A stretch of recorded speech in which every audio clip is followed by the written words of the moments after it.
All right, good afternoon, everybody, and welcome to the Coronavirus COVID-19 webinar by Trine Medical Partners.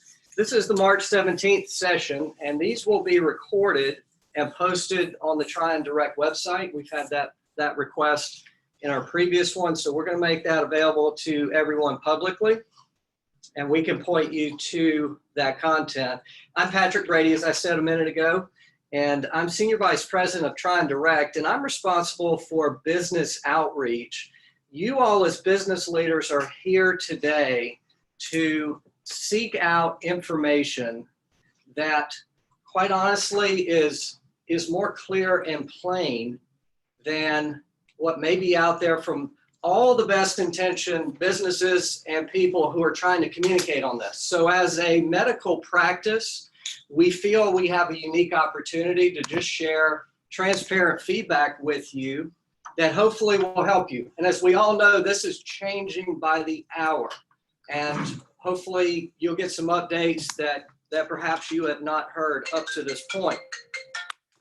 The agenda for today, as you see on the screen there, is time to put panic aside, doing the right thing. So we've got social good, and obviously you have to run your business. And we're going to talk about how those relate to each other. And then exponential increase in cases, we'll talk about what that means and flattening the curve, particularly from a clinical perspective. That's very important that you hear from us the implications of what we're now going through. And then we're going to talk about Charlotte. You're all business people in Charlotte. We think we have unique insight into what is happening here. We have quite a bit happening on a daily basis as well as we prepare and engage our patients. And then business continuity, practical insight from the medical community, dealing with legal implications. And then we have formed a COVID-19 task force through Trine Direct. I'll talk about that at the very end. Just so you know, format of this, and you see Q&A at the bottom there, format of this will be about 30-40 minutes of sharing of information, and then we'll leave 20 to 30 minutes for Q&A, okay? And let me tell you who's going to be speaking today as we go through the material. So Dr. Dale Owen, our CEO of Trine Medical Partners, is also a practicing cardiologist with us. We have Thole Gill, our CFO of Trine Medical Partners. Stephen Gage, PhD, organizational psychologist with Gage Benefit Advisors. Granger Pierce, who is a labor attorney with Van Hoy et al. Gaston Gage, CSO for Trine Medical Partners, and myself. So as we go, you're going to see some visuals here. Those are just meant to keep us grounded. Know that for the most part, this is meant to be conversational. You'll have two ways to interact with us. Those that are just on the phone, you can weigh in with questions. We can take them as we go. The flow of the last one was kind of that everybody either put them in the chat or waited to ask us when we had a break. We're fine to do it either way. All right, with that, I am going to turn it over to Dr. Dale Owen. Hi, this is Dale Owen. I'm the CEO for Trine Medical Partners. So last time we spoke, what I did was more of a teaching and development stage of understanding what happened, how we get here, what are the symptoms, how quickly is it coming on, things of this nature. We also talked about incubation period and things like that. So I'm happy to retrace my steps on any of those things later, but I'm going to assume that we're all starting from that point when we ended last time. And that may not be true for everyone, and we can certainly retrace steps as we need to. So let's talk about where we are right now. When I last spoke to you last week, we talked about a daily 35% increase in the cases of COVID-19, now known as coronavirus. Yesterday, we had an astounding 58% increase in one day. We went from 2,950 cases to 4,661 one day. In the last 5 minutes, on the Johns Hopkins website, it demonstrated 150 new cases in the last 5 minutes being confirmed.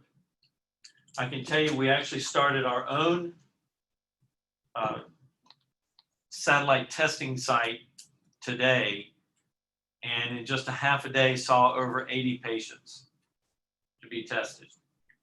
Only 2 were positive for flu, and all the rest were swabbed for COVID-19 or coronavirus. This thing has, as you could tell, gotten out of hand. If we had, even last week with a 35% increase, if we had took 13 days from Sunday, 12 days, 11 days from now, we would have 100,000 cases in 12 days. And that's at that rate. And yesterday we saw a 58% increase in just one day. And that was not a log back from the weekend that were held back. All those cases were being reported real time throughout the weekend also. A 58% increase in one day. Folks, we have one of 2 ways to handle this. We either take our medicine and accept what's going to happen, or we have to act, and we have to act definitively. And this whole concept of social distancing, we're really out of that phase now. To be able to have an effect and take on a logarithmic increase in confirmed cases like this, we must proceed to extreme social distancing. If not, truly what should occur is a national quarantine. That is the only way to combat this virus and to get it under control. So looking at this slide that you may see right now, this was back on 3/7. If you look at the, this is excluding China, South Korea, Italy, and Iran. Notice that France, Germany, Spain, and the US are all on an exponential rise. We are all well past the elbow and increasing at a ridiculous ascent. Spain is closing its borders. France is getting ready to do the same thing. Germany is accepting a 70% rate of infection is what they think will happen. Some people in the US say it will be at least 50%. Others say 20 to 70 in the US. It's hard to know. But we do know this. The next slide you see here is that if we have no protective measures, we get this light blue phase where there's a big peak in the number of cases. Anything above that dotted line will absolutely overwhelm the national healthcare system in all phases.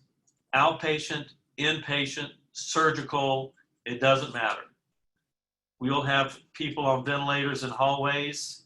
We will have, and we don't even have enough ventilators to handle these patients. We probably only have 40% of the known ventilators in the entire world that's going to be needed for this across the world. The only way that the healthcare system can handle this is to blunt this curve, or what we call flatten it. And the only way to flatten it now is to stop the spread from human to human. We are the vector. We are the vector because we leave behind residue on every inanimate object that we touch. And this is indeed it's the silent war. I mean, I shouldn't say silent war. We are at war, and it is with an invisible opponent.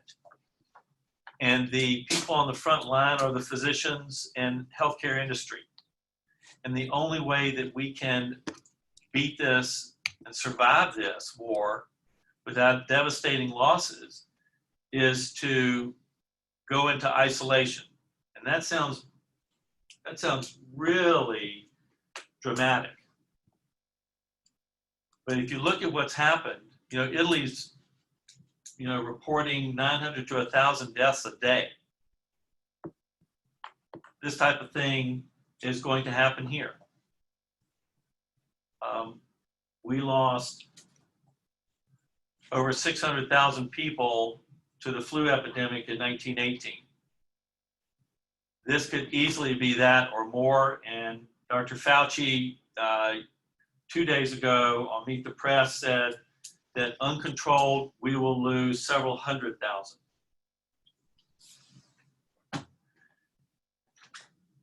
We can stop this, and it's got to occur at every level. Businesses, in order to make this happen, and this is going to sound dramatic to you, but it is the real thing, is that people all need to go home. And the first thing you're going to say, well, how in the hell am I going to do that? I mean, I can't even make payroll or anything like that. Well, clearly, what has to occur is a federal stimulus has to come in to make this happen. But the only way to solve this right now is to go into a national isolation or quarantine. And it probably needs to be, some say 15 days, those are quotes. My belief is it's going to take 3 to 4 weeks. Dale, can I ask a question? Based on the number of tests we have today, what do we estimate the infection rate to be? Versus if we had all the tests we need for this country, what would the infection rate be? Okay, well, first of all, let's start with the fact that we don't even have close to nearly the number of tests that we need to be able to, because we're testing the sickest of the sick, primarily. And that's the top 20%. And if we were testing the lower 80%, which is what some of these clinics, satellite clinics, are starting to do, the walking wounded, we're going to see these numbers increase well beyond 58% per day.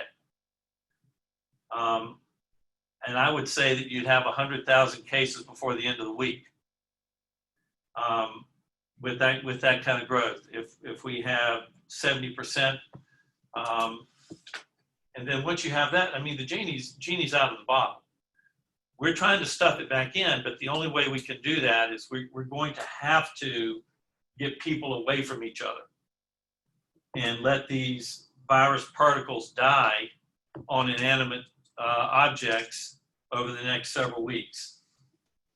We can't even estimate the number of cases that we really have, but if you believe what a lot of the epidemiologists believe, that at the end of this, we could have as much as 125 million cases.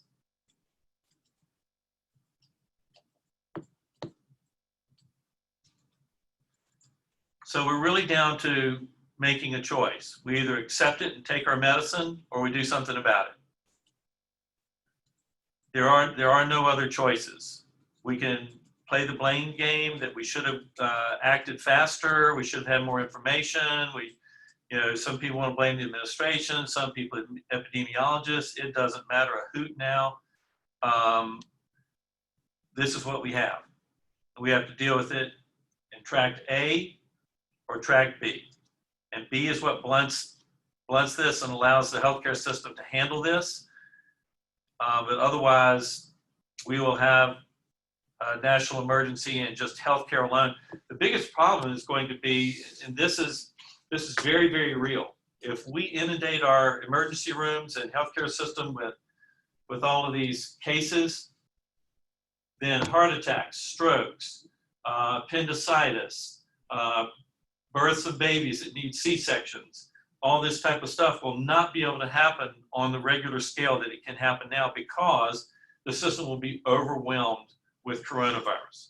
And it will be all over the hospital, and you won't be able to do surgeries and things in the hospital for fear that everybody's going to get it. It will essentially create hospitals as the petri dish for the growth of this virus, and it's going to be the worst place to be. So that's the reason we did what we did by starting this clinic. As a matter of fact, when I talked to other representatives of hospitals, they were wondering why we were doing it. And I said, we have 130,000 patients. We have to help. You'll get overwhelmed if we drop our 130 on you. And they both said, thank you. that's what we all have to do this. It's not fun. But you know, this is our calling. We're not going to be there with guns and bullets. We're going to be armed with stethoscopes, and that's funny and everything, but literally we're on the front line and we know we have to do this now.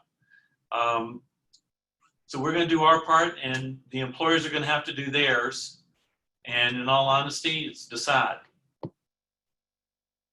We're either heading down the track of whatever happens, happens, or everybody's got to go home and wait this thing out. Can I ask two things of Dale?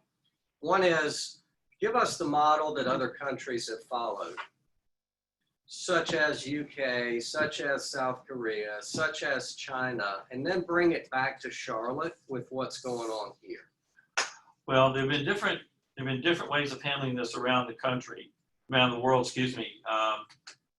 And based on the type of government and social system you have, you're better able to pull it off in some ways. South Korea and China imposed lockdowns, essentially almost declaring martial law, the equivalent of martial law, where people really couldn't go anywhere and were arrested if they tried. Italy has done the same thing now. Milan is an absolute ghost town. And we have friends live there. They headed for the hills up into the Alps. But going back, there's literally nobody on the streets. They've locked all their borders. Spain has done the same thing today. They're completely locked down. All flights in and out of Europe are going to be locked down. And, you know, United Kingdom was late to respond. We were slightly late to respond. Compared to others. We'll wait and see what France does. I think they're waiting too late to have the full response they need, and they're leading the way as number 5 in the world right now. So there you have it. I mean, we're going to have to follow. If you look at the people, look at the countries that did what they needed to do and isolated the folks, and did their proper quarantines, they've already blunted their curve. South Korea is a great example of it. China's a great example of it. Italy is starting to show that turn in the curve. But it's going to take several weeks for it to occur. Some people say it's going to take 2 to 4 weeks. Other epidemiologists think it's going to take 6 to 8 weeks. What is the one thing that's not being talked about in great detail because of the urgency and magnitude of what Dale's sharing with you is, what does it look like 4 weeks from now, 3 months from now, a year from now? Dale, what are your thoughts at this point? Of course, this could change in an hour, but what do you think right now? Uncontrolled, where we decide that we're just going to do whatever we want to do. Like the colleges who are having coronavirus parties, they become the vectors. Quite frankly, the millennials are perhaps the key to the whole process, is to get them off the street. They've never seen anything like this. And a lot of them don't have grandparents anymore or anything like that to be able to give them any kind of perspective. And it's all funny to them because it doesn't affect them. But we are now seeing that it is heavily affecting other age groups with deaths in these other age groups that are significant. They are not as immune as we thought. So they're going to hopefully come online. But I think we're going to see 100,000 by end of next week if we grow at this particular rate. End of this coming week if we grow at this particular rate, I should say. 58 to 70% growth rate on a daily basis puts you at after 7 days, puts you at over 100,000 cases already. What I'm praying for are 2 things.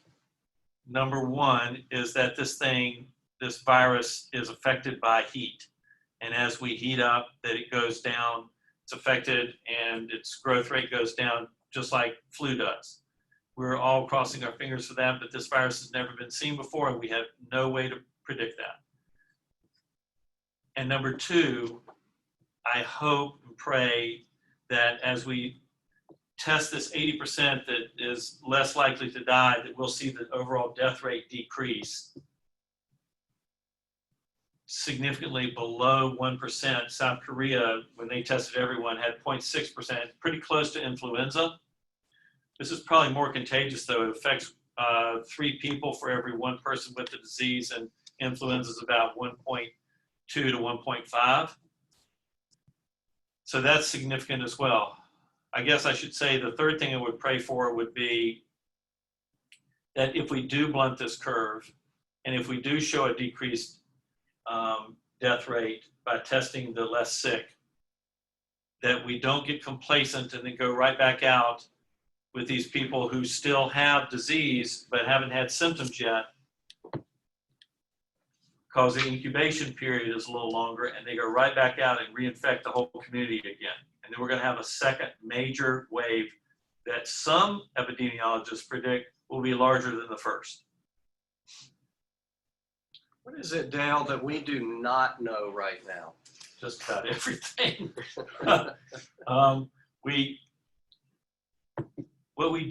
It's kind of like opening Pandora's box. For everything that you learn, you realize you don't know 10 other things. But we do know quite a bit. But the big things that we don't know is we don't know how to kill it inside the body. We know how to kill it very easily on the outside of the body. We don't know how to kill it inside the body like most viruses. We don't have a vaccine. Probably won't have a vaccine for more than a year. We don't know if it decreases during certain seasonal times based on heat and atmospheric conditions, sunlight, so forth. Those are huge things.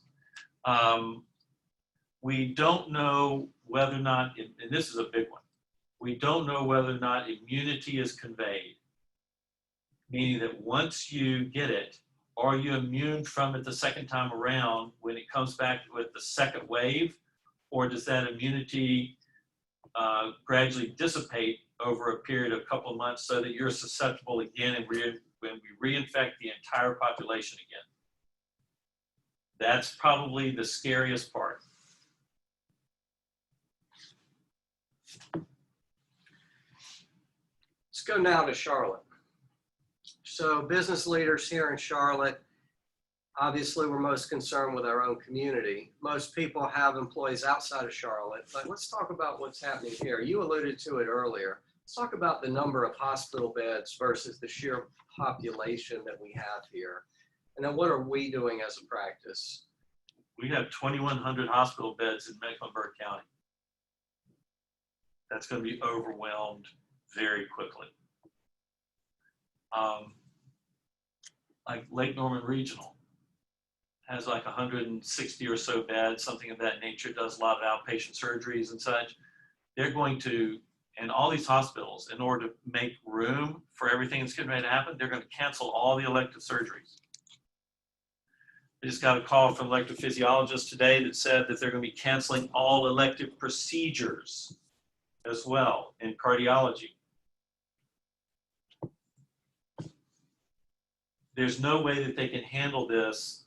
The hospitals can handle this at the current rate things are going, unless they basically canceled everything in everyday life in the hospitals and just handle this. That's the problem. Strokes come in, it's going to be like I said, a petri dish of infection. These hospitals are. There's not enough PPE, personal protective equipment, gowns, gloves, masks, and so forth in the world to handle this. We have to stop the spread immediately so that we don't essentially infect our hospitals, so that they can do the normal things that they need to be doing on a daily basis.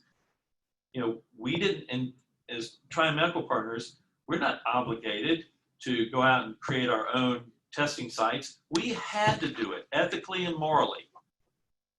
We had to do it so that we can take some of the heat and pressure off these hospitals. There are very few groups that are doing it, that are independent. I know a couple. I know Wilmington Health is in Wilmington. I think a group in Raleigh is. But it needs to happen all over the nation. So, I mean, that's really it. And Dale alluded to our next slide, which you see up in front of you. Dale, talk about a PCP and the role they play in this whole process. Well, in all honesty, the cardiologists and the radiologists and electrophysiologists and the orthopedists and all of these folks, they're going to be superfluous in this process. This is going to be a medical process that involves a couple of specialties. Primary care, which is composed of internal medicine, family practice, and a little bit of peds. Infectious disease and epidemiology. Pulmonology, and intensive care unit medicine. Those are going to be the four major specialties that are going to be hammered with this process. And the gatekeeper for the whole thing is the primary care doctor. There's no other way around it. And quite frankly, I don't think you want your cardiologist or your sleep doctor or your allergist doing all the testing and so forth that they're not adept at doing, nor do they have the resources to do it. It's all sitting in the primary care groups.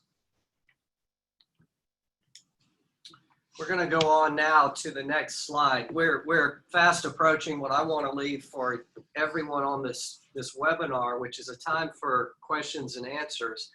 Before we do that, though, here are a couple of stats that might be helpful. You may know them, you may not, but it's something that Dale and the clinicians are watching very closely. As with anything, there are some outliers to this, but these are the averages that we're seeing. Now, the question on everybody's mind that runs a business is, what does this all mean for us? Where do we find ourselves right now when it comes to business continuity? Taking steps that you need to take to keep your business running, or making the hard decisions like Dale mentioned in the opening. So what I would like to do, we have various experts on the phone. This can be a legal discussion. It can be a practical business continuity discussion. We'll take it any route that you want to take it. Dale? I want to say one thing about this slide. This was 181 patients at Johns Hopkins, released and followed out of Wuhan, China. 5.1 days is the average incubation period, which is time of exposure to the time of symptoms first onset. The range was 2 to 16 days. And then when I read it further, there was one patient they were reluctant to put in there that was 27 days. So now you see why you get this problem of, if we get complacent and we think we've got it licked, no, you haven't. You probably need to wait yet another week or two, because somebody's going to slip through the cracks, or a bunch of people. Here's something that happened just today. Thol was just showing it to me, that another 15 cases reported by Duke University today. We reported a case yesterday from a Thursday test. Thursday. That person has infected 3 people already. Basically, this is going to come down to, we're either going to take our pain now, or we're going to take an equal amount of pain now plus tremendous amount of pain later. And that's the only way we're going to stop it, is to take our licks now and quarantine us. Okay. Thank you for that. We'll give Dale a minute pause here. And what we're going to do is we'll get the chat going, open up the phones for anybody that's only joining us by phone, and we would welcome any questions that you have at this point.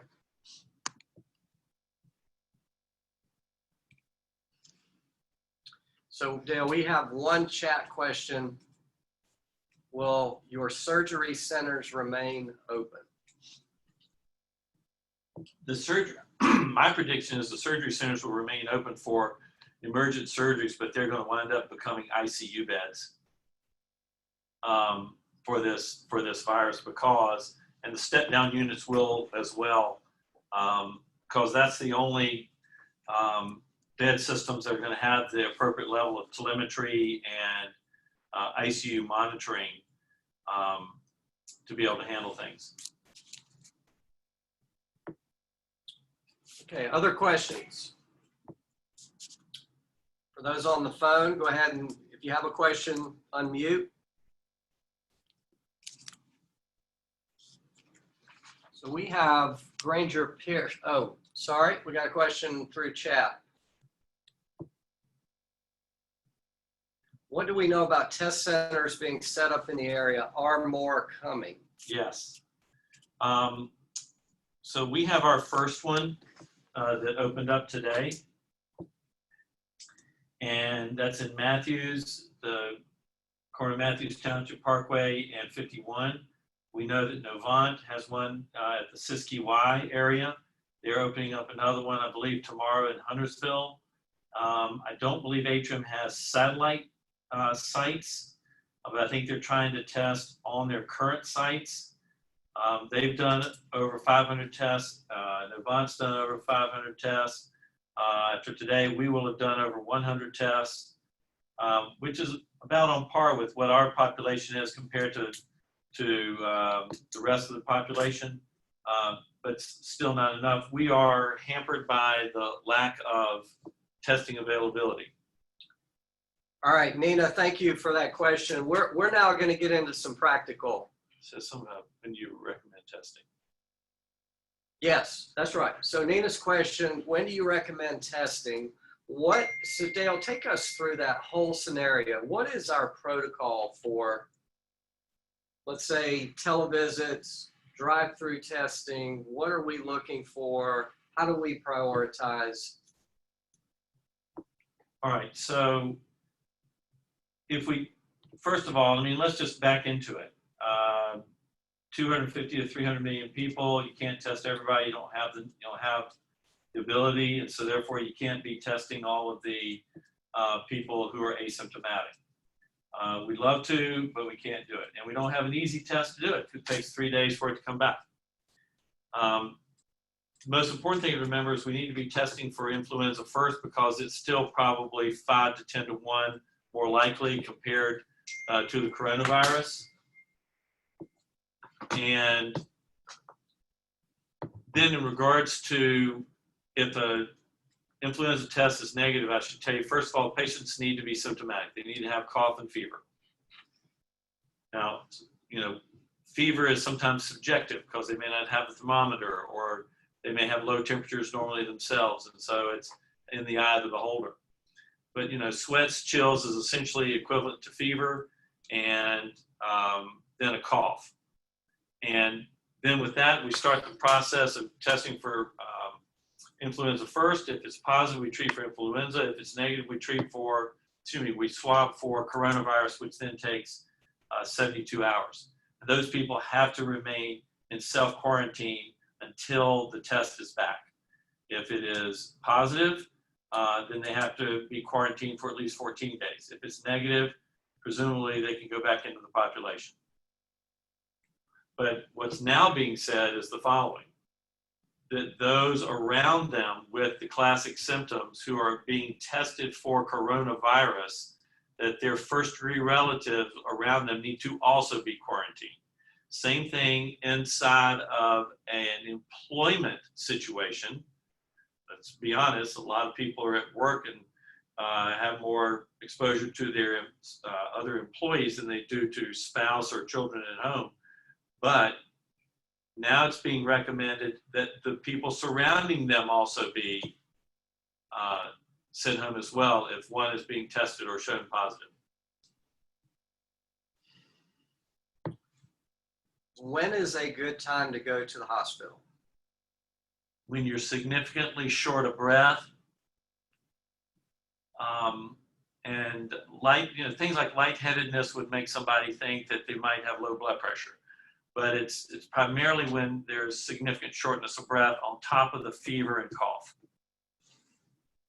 The walking wounded will have the mild temperatures, and they'll have the cough, but they won't feel the effects of a potential pneumonia, which is what this thing does. It causes a pneumonia. Let's go a step further with that. We hear a few instances where people will say, I didn't really have any symptoms, or they were extremely mild. Is that? Those are the 80%. That's the 5%, the least sick 5% of the population. They're going to be something like that, and they're going to be, I think one of the things that really comes into play is when somebody has a positive test. Should all of their family members be tested? Well, if they're asymptomatic, the answer is no. But they still have to be isolated for 14 days until they're determined not to have this. Because because remember, the incubation period can be up to 16 days.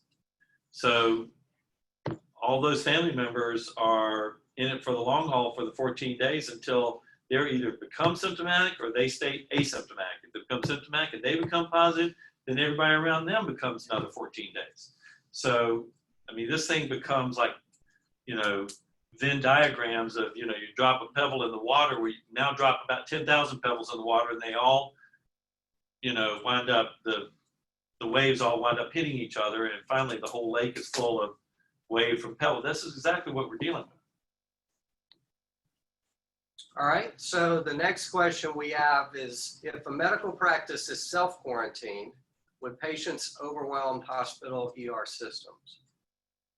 If medical practice is self-quarantine. I'm not sure I completely follow that, but what protocols are we following to keep our physicians safe? Is it they're talking, is the person asking if the practice of medicine is self-quarantine, or is it that the population should self-quarantine? Let's see if we can get a little more detail on that one, and we'll come back to it. Anybody on the phone have questions at this point?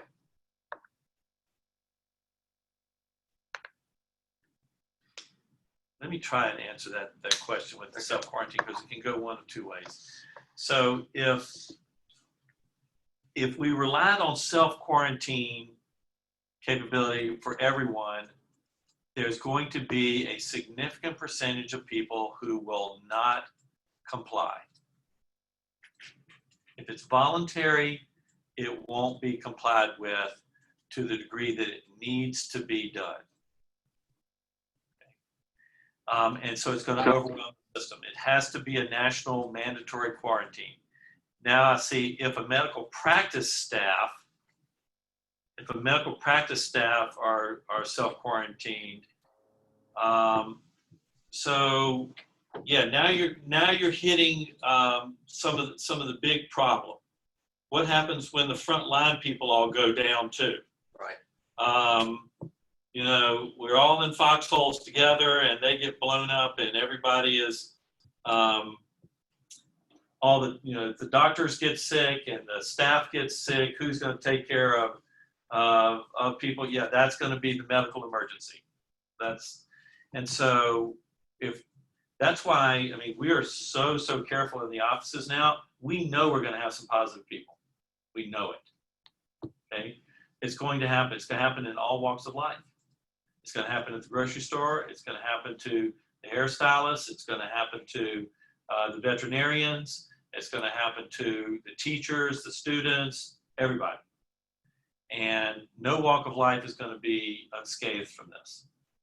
Depends on just how many.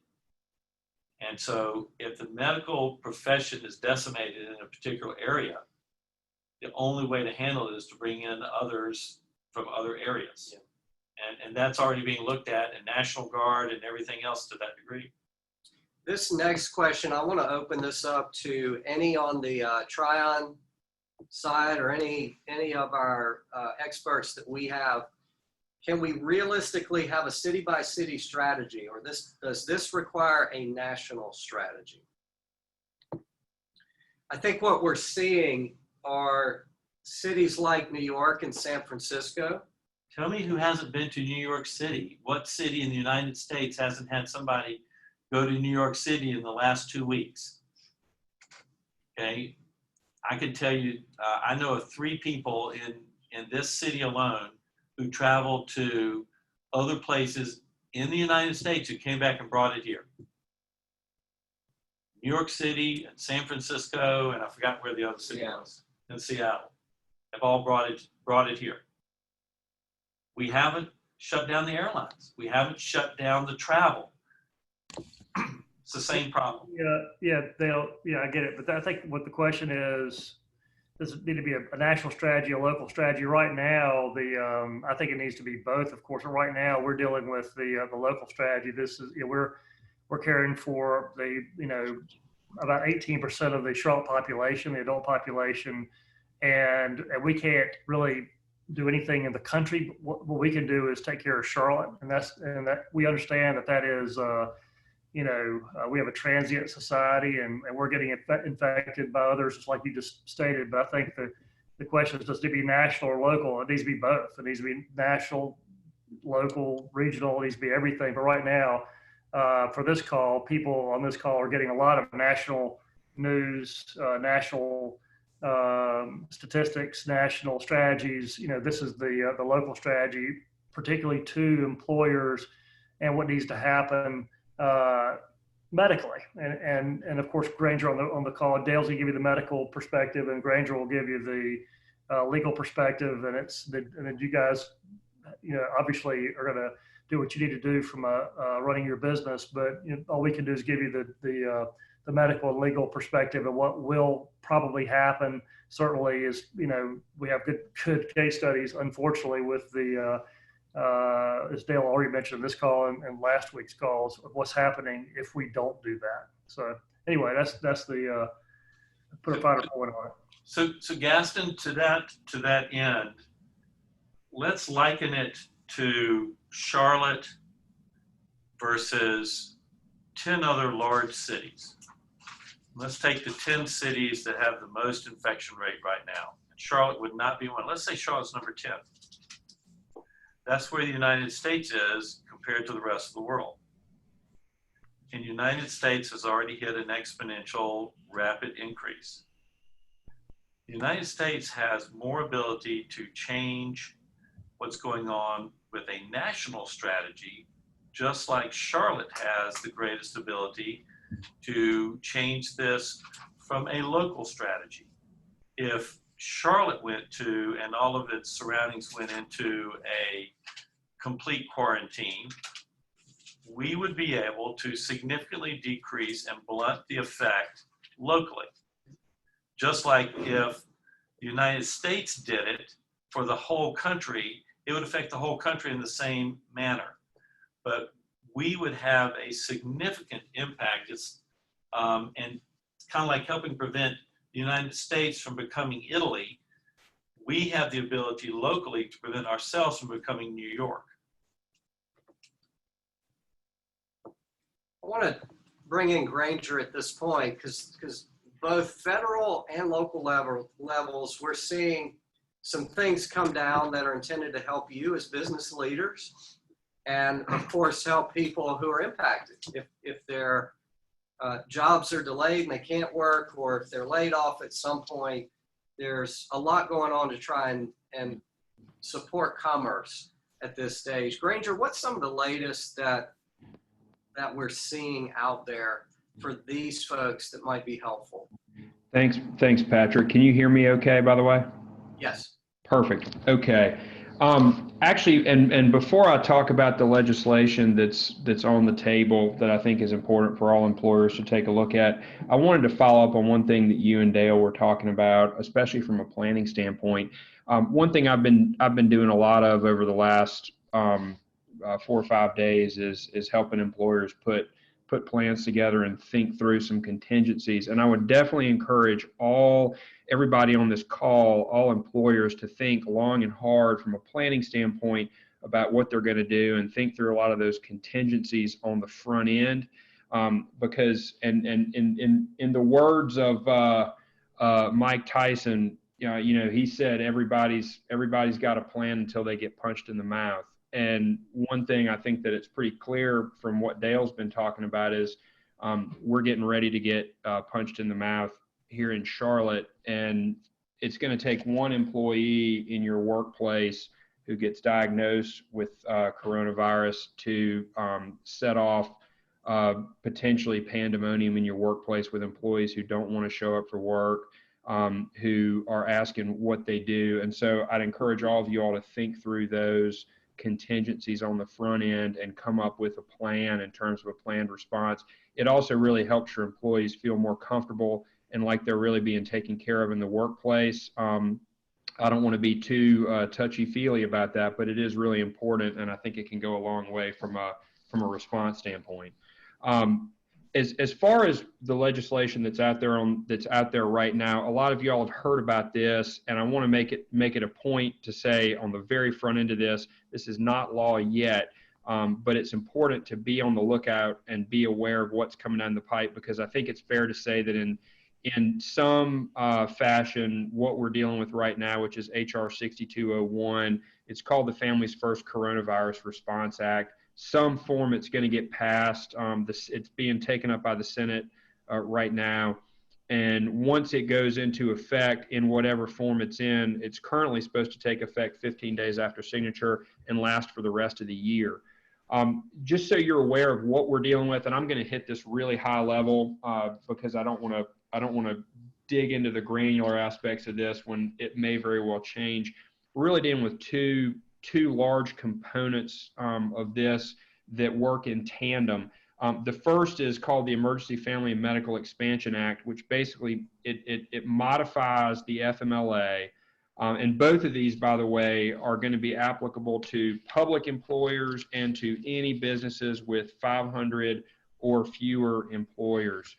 The way that this Family Medical Expansion Act works, essentially, it shortens the period for folks to be eligible for FMLA leave and extends FMLA leave for people who have to be out of work because of exposure, to take care of somebody, or to take care of a child if their school is closed.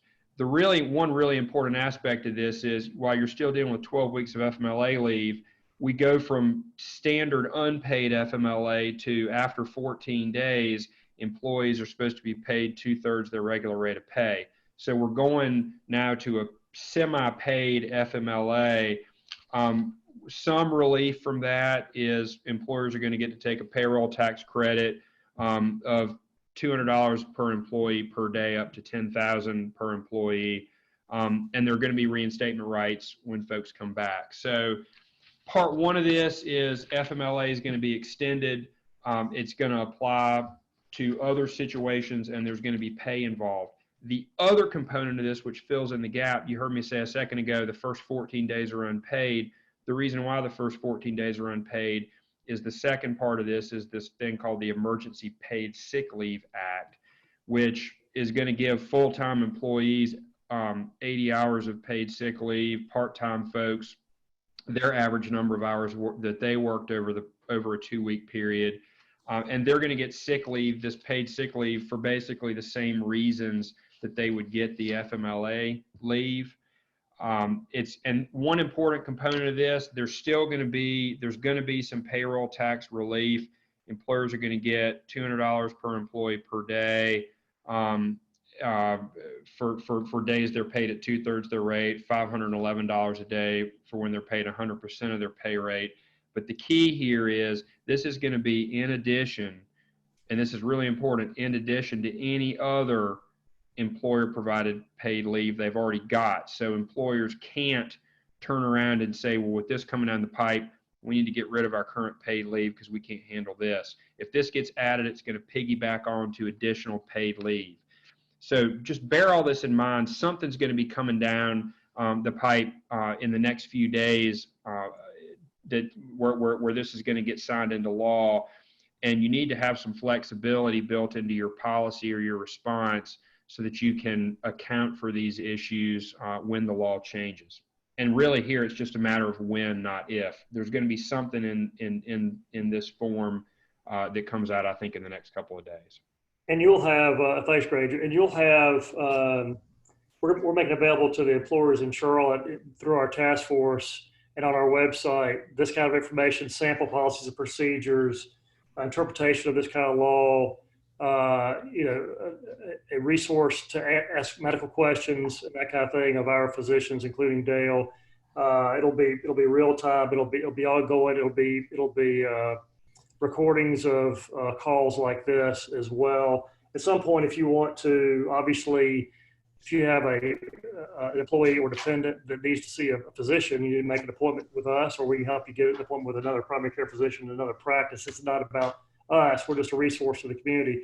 Same with Granger with his law firm. We'll make as much as we can make available to you legally. At some point, if you need something specific for your company, you'll obviously need to engage him or another attorney. But this is a community effort, just like Dale is coordinating with Novant and Atrium and Tenet, et cetera. We are also coordinating to make as much available to the Charlotte area employers as possible regarding this crisis. Absolutely, Gaston. Yeah, this is Granger again. I'm not here to try to sell y'all anything. Once this statute gets passed, assuming it gets written and signed into law, once this bill passes, I'll have a summary of the operative points that we'll be able to post, so that that'll be a good resource for employers as well. I want to take a pause for maybe a minute and just take in any last questions here before we start to wrap up. Anybody on the phone? The one thing I would like as you take away what you've heard today is our heart, what you're hearing from us, in addition to the practice being prepared to treat patients, is our strong desire to be a resource to you. Our heart is with you as you deal with the uncertainty, the change in business continuity, the questions your employees have, how people are dealing with this, whether they're hourly, salaried, permanent, full-time, part-time, whatever it might be. And as Gaston mentioned, this is our way to help support you in a real-time way with the Try and Direct COVID-19 task force. And just know that the people on that task force, you're hearing from some of us now, so it will be myself, Dale is a part of it, Granger is a part of it, Stephen is a part of it, Gaston is a part of it. So we are bringing to bear all the resources that we can to try and help you. And believe it or not, we're already getting questions from individuals. I don't know if they're your employees or not, but even in the short time we've had this site up, we've had people in desperation trying to figure out what they should do.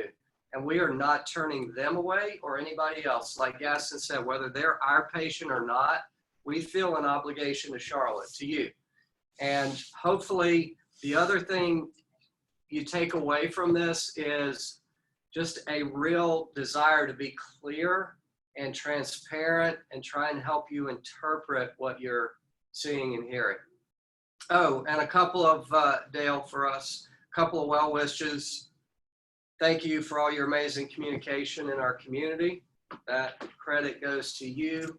And thank you, Taylor, for your well wishes too. We appreciate that. It's really about you guys. It's not about us. And we thank you for your time. And if there's nothing else for the chat or on the phone, we will let you part 5 minutes early. So we greatly appreciate it and wish you a good afternoon.